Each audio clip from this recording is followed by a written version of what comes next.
Imagine being born into a world where love doesn't matter, where marriage isn't about choice, and where even your right to live depends on how strong your cry sounds the moment you were born. Welcome to ancient Sparta, a place where humanity was redesigned in the name of perfection. Most of us think of Sparta through the image of brave warriors standing tall in red cloaks, shouting, "This is Sparta," before charging into battle. But behind that heroic picture lies a story much darker, more calculated, and far more chilling. What if I told you that the making of these warriors didn't begin with swords and shields, but with something far more intimate, the act of birth itself? 2,000 years ago, Sparta was one of the most feared city-states in ancient Greece. Its warriors were unmatched. Entire empires hesitated to fight them. But this power came at a price, a brutal system of control that reached into the most private parts of human life. The Spartans didn't just train soldiers, they engineered them. From the moment a child took its first breath, it belonged to the state, not to the family.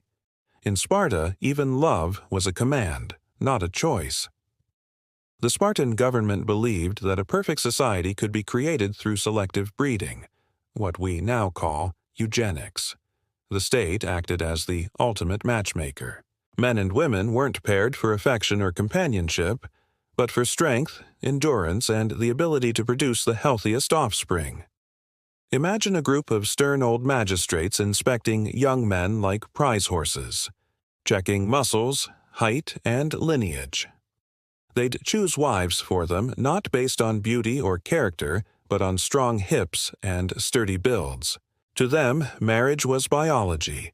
Nothing more, nothing less. In this world, personal feelings didn't matter. Love, desire, and tenderness were weaknesses. What mattered was the mission, to create the next generation of perfect soldiers. Women were told their duty was not to fall in love, but to bear warriors. They trained just like men, running, wrestling, and throwing javelins. Not to fight, but to make their bodies strong enough to give birth to strong children. Their battlefield was the birthing bed. Their victory was survival through strength. And what happened when nature didn't cooperate? When a respected warrior's wife couldn't conceive or gave birth to weak children, Sparta had a terrifying answer. The state allowed, even encouraged, other strong men to father children with her. It wasn't seen as cheating, it was seen as loyalty to the nation. Producing strong offspring was more important than fidelity. The private act of love became a public duty. But that was only the beginning of this cold system. When a Spartan child was finally born, it wasn't welcomed into its mother's arms. Instead, the newborn was carried to a place called the lesh, the gathering hall. There, a council of elders, men hardened by war and stripped of mercy, waited to inspect each baby. They looked for any sign of weakness: a crooked leg, a weak cry, a small frame. If the baby seemed healthy and strong, it was returned to its parents, not as a child, but as state property, a soldier in the making. But if the elders found flaws, there was no second chance. The baby was taken to a cliff called the apothete and left to die in the cold. To them, this wasn't murder, it was necessity. Only the strong were fit to live in a world that demanded absolute strength. It's horrifying to imagine, isn't it? A society where compassion was replaced by calculation, where love was weakness and perfection was law. But to the Spartans, this was survival.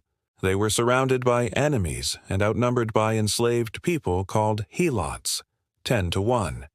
If their warriors were not the strongest and most disciplined, Sparta itself could vanish overnight. To them, the system wasn't cruelty. It was logic. The price of weakness was death, not just for the individual, but for the entire state. And so, the Spartan world became a machine, a human factory fueled by discipline and fear. For the men, marriage was a duty performed in darkness. They lived in communal barracks until age 30, only sneaking out at night to visit their wives briefly and secretly. Even in that moment, passion had no place. Their meeting was quick, almost mechanical, driven by obligation. And when the act was done, the soldier slipped back into the shadows, leaving his wife alone again. They weren't building relationships. They were building Sparta's army. The state left no room for rebellion. If a man refused to marry or failed to have children, he was publicly humiliated. During certain festivals, he'd be forced to walk naked through the freezing streets, mocked by others for betraying his civic duty. Personal life didn't exist in Sparta. Every body, every union, every birth belonged to the state. But here's the question that echoes through time. Did this system work? Did this cruel experiment in human engineering truly create perfect warriors? Or did it destroy the very thing that made people human? What do you think? Can a society survive by trading love for strength? Because what happened next, to the children who survived, shows just how far Sparta was willing to go. If birth was the first test, childhood in Sparta was the real battlefield. At the age of 7, Spartan boys were taken from their mothers and handed over to the state. There were no tears, no goodbyes. A mother's only words were, "Return with your shield," or "On it." It wasn't cruelty. It was the highest expression of Spartan pride. Her son no longer belonged to her. He belonged to Sparta. This was the start of the agoge, the most brutal training system in the ancient world. From this moment until they turned 30, boys lived in military barracks, sleeping on reed beds, wearing a single rough tunic all year, and eating just enough to survive. Comfort was the enemy. Hunger was the teacher. Boys were intentionally starved so they would learn to steal food. Not because stealing was wrong, but because getting caught was failure. The lesson was clear. Success excuses everything. Failure has no excuse. Every part of life became a test. They learned to move silently, speak briefly, and never show pain. That's where our modern word laconic comes from. Short, sharp, Spartan speech. Talking too much could mean punishment. Even as children, they learned that silence was power. Their teachers weren't kind mentors. They were war-hardened men who believed pain was the best lesson. Discipline wasn't just demanded. It was beaten into them. Older boys ruled the younger ones like mini tyrants. Every day they tested them with trick questions and verbal traps. Who is the bravest man in Sparta? Is it right to steal from the enemy? There were no right answers, only lessons in survival. Speak too slow, and you'd be slapped. Say something foolish, and you'd be ridiculed. Every word mattered. Every gesture had consequences. The agoge trained not just the body, but the mind, turning children into cunning, calculating warriors. But even that wasn't the darkest part. Once a year, boys faced the trial at the altar of Artemis Orthia. Cheese was placed on an altar, and the boys had to run and grab it while men whipped them with leather lashes. Blood spilled, bones broke, and yet no one screamed. To cry out was to fail. Some even died, smiling through the pain, proud that they had proven their strength.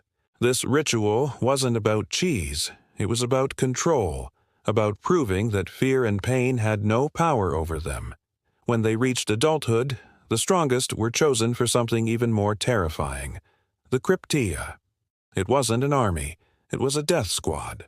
Their mission, to keep the enslaved helots in fear. Each year, Sparta's rulers declared war on the helots so killing them wouldn't be considered murder. Then the young warriors went into the countryside, hunting the boldest helots in secret. It was meant to test their courage and loyalty, but it also ensured that mercy never took root in their hearts. Imagine being 18, sent to stalk and kill another human in silence. It wasn't war, it was conditioning. Through all of this, Spartan men were reshaped, not just into soldiers but into living weapons. They learned to feel nothing, fear nothing, and obey everything. To them, compassion was weakness, emotion was dangerous, love was distraction. Their only purpose was to serve the state. Yet this came with a silent cost, the loss of their humanity. How can someone raised to kill on command ever learn to feel again? Meanwhile, the women of Sparta were undergoing their own transformation. They weren't delicate or confined like women in other Greek cities. They ran races, threw javelins, and spoke freely in public. They were proud, strong, and intimidating. Their duty was to bear strong sons, and if a man died in battle, she was expected to celebrate, not mourn. Did we win? Was the only question that mattered.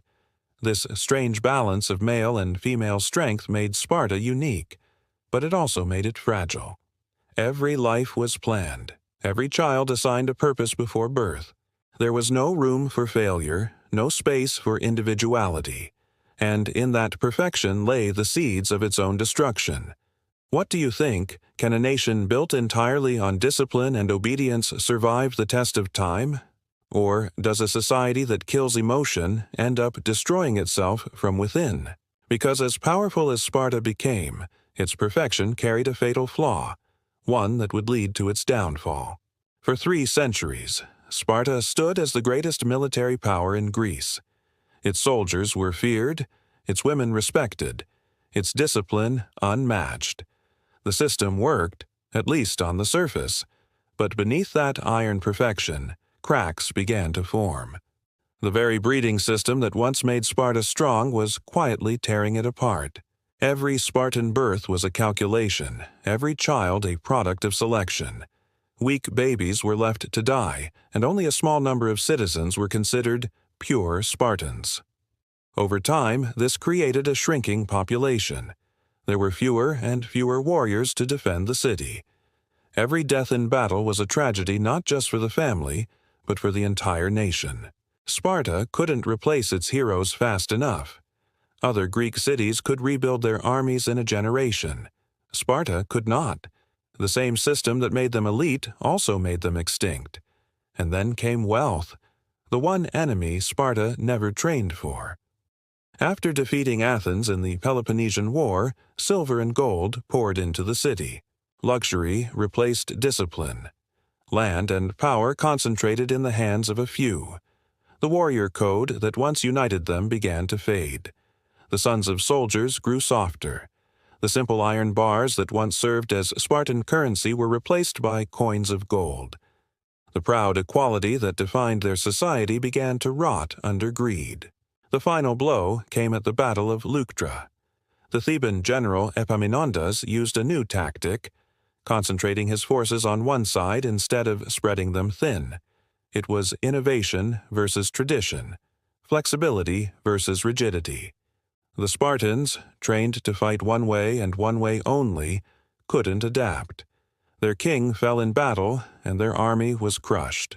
For the first time in centuries, the unbreakable Spartan phalanx broke. The myth shattered.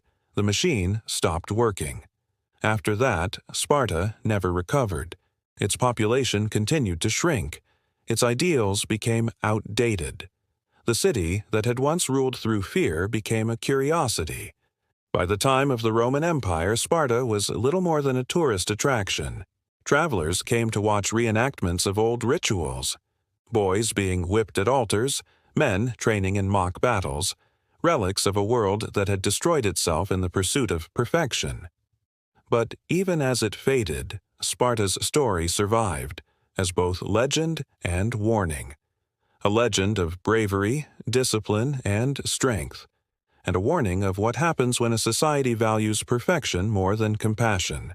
The Spartans succeeded in creating the perfect soldier, and in doing so, they erased the human heart that beats beneath the armor.